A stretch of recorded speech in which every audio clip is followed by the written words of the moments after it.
Hello everyone, it's Andrea with a new art journal page, a quick one. This leaflet actually I got from our energy provider, the local one here, gas and water provider. So it has a nice texture, it's not this glossy magazine pages, it's this rough paper, already a bit sturdy, not that thin. And I prepared it with gesso, and this is the napkin I wanted to use. And I wasn't sure at that point if I would use something of the other parts as well. I didn't at the end, but I wasn't sure at that point. I tried to pick up this distress look from the napkins. So I put down several layers of paint on the upper part. I put different blue shades, and the lower part I use yellows and orange, and at the end a bit of green. And when you know my videos, you know I like this distress look, and I really like to put the paint down and take it off with the kitchen paper as well again, and do several layers and rub it off again with dry and with damp cloth. So that's what I do here as well. And actually to get the distress look from the napkins, that it blends in much better. So next step is a dry kitchen towel. I dried it with the heat gun a bit, not completely, because I didn't want to pick up all the paint and only the big blobs there. And I put down the kitchen towel and take it off. And then what I do at the end is using the wet paint on the kitchen towel and bring the yellow up to the blue parts and the other way around, as you can see here. And that adds even more a distressed look to it.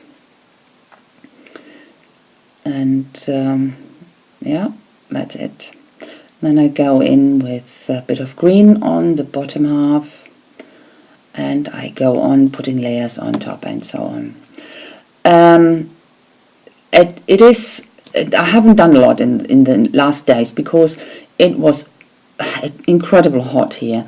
We had 38 up to 38 degrees, and it was so humid. And 38 degrees, what is it in Fahrenheit? It's must be 100 and a bit, something like that. So I wasn't really up for sitting in my study. Actually, I'm quite happy that I moved from the attic with my studio downstairs. It's much, much cooler, but even though it was far too hot, my brain was melting away, so I didn't have any idea what to do. And now it's much nicer. It's down now to 28 degrees. It's about 82, 83, something like that. And we have a nice breeze, so I'm so much more enthusiastic to work again.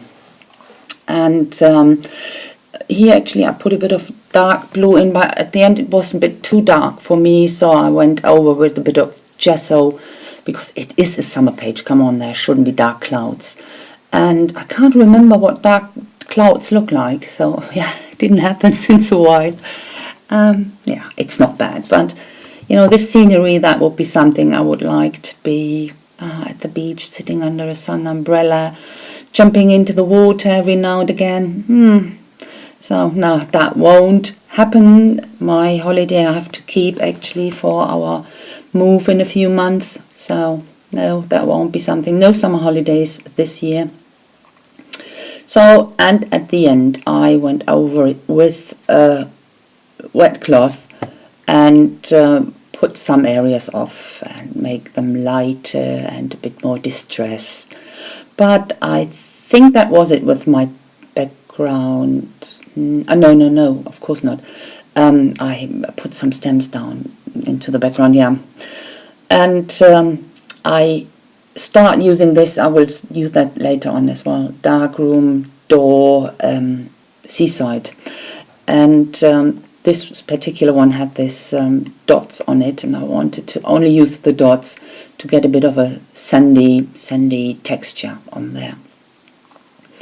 And the next thing is my the archival ink, this forget-me-not, with my so much loved indigo blue bubble stamp. I love that thing so much. It's so versatile, you know, you can use only parts of it, and I stamp that into the blue parts. And this is actually a Diane Reveley stamp. I can't tell you what the stamp set calls, but you definitely will find that when you're looking up for that. And use the Hero Art stamps, the neon stamps. The problem with them is they need an awful long time to dry, that they get waterproof. So I can't wait. I always heat them with a heat gun, or dry them with a heat gun.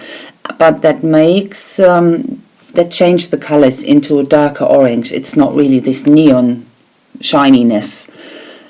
So when you want to have that, you should leave it air drying, but it will take ages, believe me. So on a card, normal paper, you can use it and let it dry. It will soak in, and that would work much better. I quite like them, but when you heat dry them, it won't make this neon shine to it. So the next thing is I will put down the napkin, and what I like to do is putting gesso into the background, because the napkin will show up more, because it won't blend into the background colors.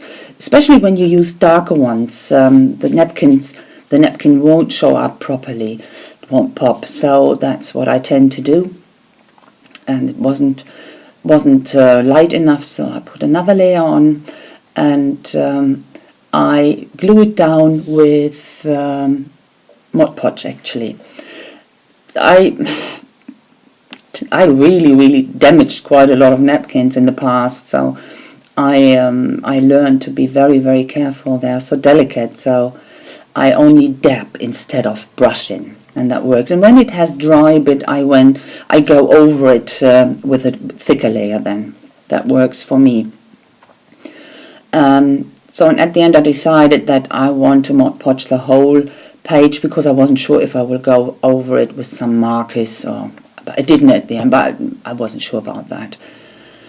And now the fun begins. I start to outline the sun umbrellas and use my pit pens, the fine liners here.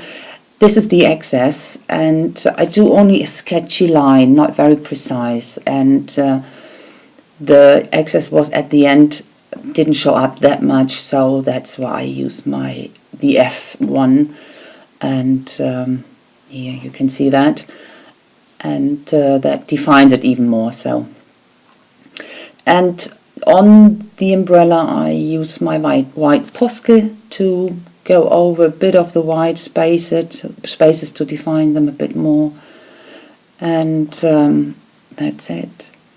And this is the Wink of Stella brush pen, and I go over some of the bubbles and give them a bit of a shine, because I will afterwards go over it with glossy accent, and glossy accent on top of the Wink of Stella brush. That looks really fantastic shine to it. This is actually a Wink of Stella pen.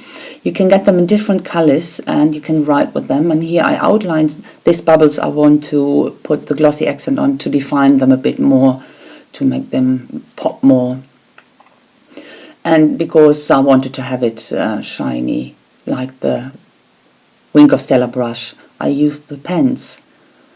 Actually, I have them. I really like them, but I didn't wanted to have them. Actually, it was I ordered them by mistake, because I thought they were the Wink of Stella brushes. I hadn't got a clue that they had pens and brushes. So, but they're quite nice. I like them. I write quite a lot with them. Oh, this is this Paint Art acrylic paint metallic blue I got from Martina, and she used it a lot for making these drops or bubbles. And that's what I try here. Some of them I put the paint on. It works quite good. Really, I'm surprised that you can make that with the paint. But it works good. Looks nice. As usual, at the end you can see some pictures I put up. and you can see the details much better.